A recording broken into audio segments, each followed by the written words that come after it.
Psalm 84, verses 1 through 4. Psalm 84 tells the story of a man who wanted to go to Jerusalem to the feast, but he could not go. Now, we don't know why. Perhaps he was ill. Perhaps there was some problem at home. But this is what he wrote. How amiable are thy tabernacles, O Lord of hosts! My soul longeth, yea, even fainteth for the courts of the Lord. My heart and my flesh cry out for the living God. There's a parenthesis now.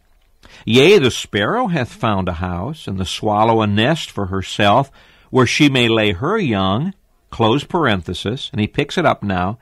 My heart and my flesh cry out for the living God, even thine altars, O Lord of hosts, my King and my God.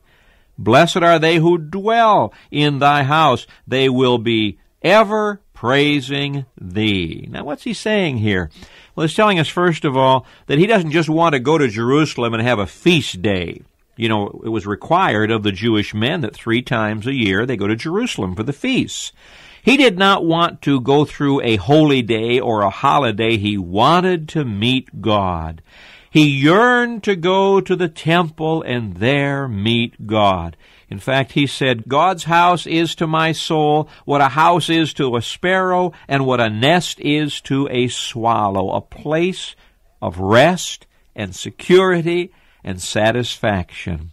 In fact, he envies the priests. He says, Blessed are they who dwell in thy house, who abide in the house.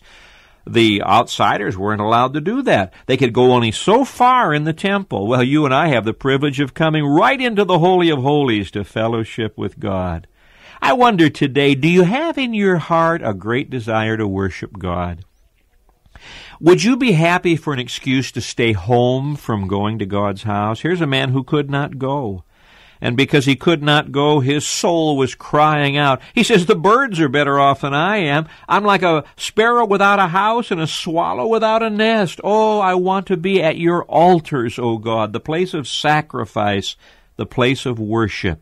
Do you have in your heart a great desire to be with God's people and to worship the living God?